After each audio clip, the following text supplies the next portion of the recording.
दोस्तों, आप सभी का हमारे चैनल राम राम जी पर बहुत बहुत स्वागत है। अगर आप भी धार्मिक कहानी, पौराणिक कथा, शास्त्रोक्त, सनातन धर्म से जुड़ी जानकारियों की रुचि रखते हैं तो आप हमारे चैनल राम राम जी को सब्सक्राइब करके बेल आइकन को दबा ले ताकि आगे भी आने वाली एक नई जानकारी भरी वीडियो सबसे पहले आप तक पहुंच सके। ज्यादा पूजा पाठ करने वाले लोग हमेशा दुखी क्यों रहते हैं? जो पूजा पाठ करता है वही सबसे ज्यादा दुखी होता है, जबकि कोई नास्तिक आदमी जो भगवान को नहीं मानता, कभी पूजा पाठ नहीं करता, कभी संतों का संग नहीं करता, वो सबसे ज्यादा सुखी जीवन जीता है। ये सब चीजें देखकर कभी कभी लगता है कि शायद भगवान ही गलत है, भगवान का न्याय ही गलत है। ये कोई नई कहानी नहीं है, ऐसा हर किसी के साथ होता है।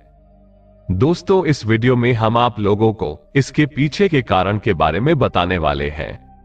भगवान श्री कृष्ण जी ने स्वयं इसका उत्तर दिया है कि आखिर ज्यादा पूजा पाठ करने वाले लोग दुखी और परेशान क्यों रहते हैं। इसका उत्तर भगवान कृष्णा ने श्रीमद् भागवत गीता के माध्यम से बड़ी स्पष्टता के साथ बताया है। तो चलिए बात करते हैं, पूजा पाठ करने वाले लोग दुखी क्यों रहते हैं। दोस्तों, बात द्वापर युग की है, जब भगवान श्री कृष्ण और अर्जुन के बीच संवाद हो रहा था। तब अर्जुन ने भगवान श्री कृष्ण से पूछा कि हे माधव, जो लोग ज्यादा पूजा पाठ करते हैं वो ज्यादातर दुखी और परेशान क्यों रहते हैं। इसके पीछे कारण क्या है कि वो लोग जो भगवान का नाम ही नहीं लेते, भगवान का स्मरण भी नहीं करते, वो लोग हमेशा गलत कार्य करते हैं, उन लोगों को जीवन में सुख मिलता है। इसके पीछे का रहस्य मुझे समझाने की कृपा करें।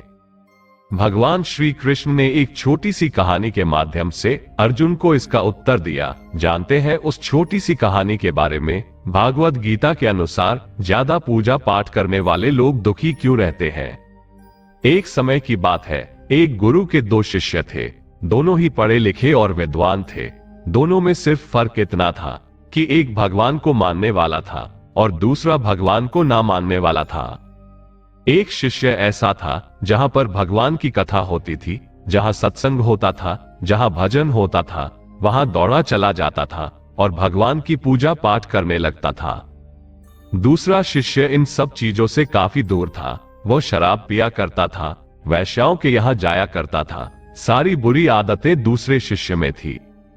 एक दिन क्या हुआ कि जब वो शिष्य शराब पीकर अनाप शनाप बोलते हुए रास्ते में चलते हुए अपने घर को जा रहा था, अचानक उसको रास्ते में पैसों से भरा एक बैग मिल जाता है।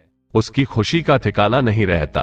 वो जोर जोर से चिल्लाते हुए बताता है, आज मुझे पैसों से भरा बैग मिल गया है, मेरा जीवन सफल हो गया, इन पैसों से अपने जीवन की आवश्यकताओं की पूर्ति कर लूंगा।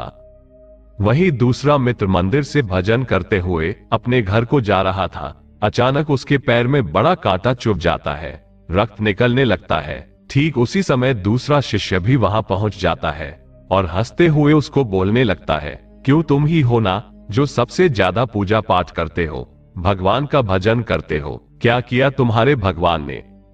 मुझे देखो, मैं कभी मंदिर नहीं गया, मैंने कभी कोई अच्छा काम नहीं किया, मेरे घर में भगवान का मंदिर भी नहीं है, मैंने कभी भी अपने यहाँ सत्यनारायण भगवान की कथा नहीं कराई, भगवान के सामने कभी नहीं देखा, फिर भी मैं कितना संपन्न और अमीर हूँ। मेरे पास पैसों की कोई कमी नहीं है, सबसे ज्यादा सुखी जीवन में जी रहा हूं।